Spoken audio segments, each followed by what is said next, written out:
Tudo bem, pessoal?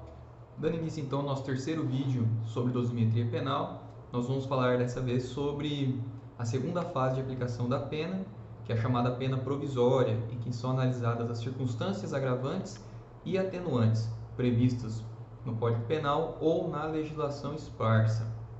Como a ideia desses vídeos não é esgotar o assunto, nós não vamos analisar aqui cada uma das circunstâncias agravantes e atenuantes, considerando também que elas são de fácil entendimento.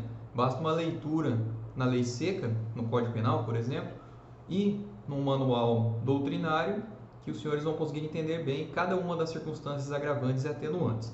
Então nós vamos focar aqui nesse vídeo em 4 pontos importantes com relação à segunda fase da dosimetria penal. O primeiro ponto importante é que na segunda fase da dosimetria penal, assim como na primeira fase, que é a fixação da pena base, o juiz está vinculado aos limites mínimo e máximo previstos no preceito secundário do tipo penal. Ou seja, o juiz ele não pode extrapolar o limite máximo nem o limite mínimo, aplicando circunstâncias agravantes ou atenuantes. Inclusive, existe uma súmula do Superior Tribunal de Justiça, a súmula número 231, que prevê que a incidência de circunstância atenuante não pode conduzir à redução da pena abaixo do mínimo legal. Logicamente, existe uma divergência, principalmente no âmbito da doutrina, se essa súmula continuaria aplicável após a alteração que ocorreu na parte geral do Código Penal em 1984. Entretanto, nós estamos aqui tratando de provas de concurso público para a magistratura. E o melhor caminho sempre é a adoção do entendimento majoritário. Então, nesses casos de provas de concurso público, o que interessa é que os senhores não podem, aplicando uma circunstância atenuante, reduzir a pena abaixo do mínimo legal ou, aplicando uma circunstância agravante, exasperar a pena acima do máximo previsto no tipo penal. O segundo ponto importante em relação à segunda fase da dosimetria penal é em relação à quantidade de aumento ou diminuição de pena que os senhores poderão aplicar em razão das circunstâncias agravantes ou atenuantes. A legislação ela não prevê o patamar de aumento ou diminuição, mas a doutrina e a jurisprudência foram se desenvolvendo e chegaram praticamente a um consenso de que o patamar a ser aplicado na segunda fase da dosimetria penal, em razão de circunstâncias agravantes ou atenuantes, seria de 1/6. Então, se os senhores estiverem diante de uma circunstância, de um caso concreto em que existe uma circunstância agravante, deverão aumentar a pena, exasperar a pena em 1/6.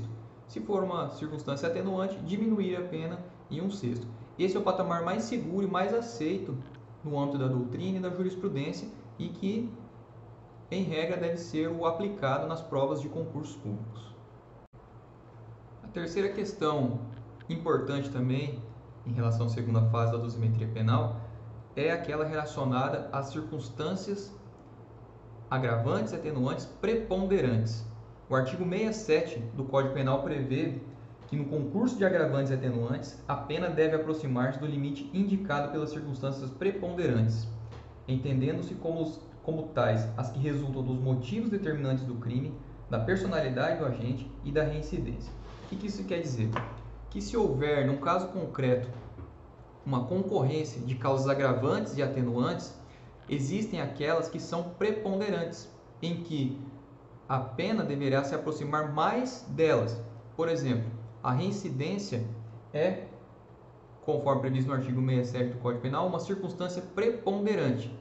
Então, se o réu for reincidente e existir uma circunstância atenuante que não seja preponderante, a pena deverá ser exasperada e não diminuída. Ou seja, a circunstância da reincidência, a circunstância agravante da reincidência, fará com que a pena seja exasperada e não diminuída por conta dela ser preponderante.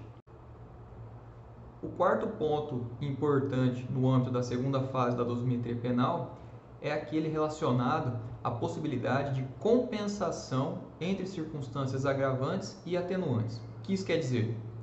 Que diante de um caso concreto, se existir uma circunstância agravante e uma circunstância atenuante que possuam a mesma relevância, a mesma intensidade, elas podem se compensar.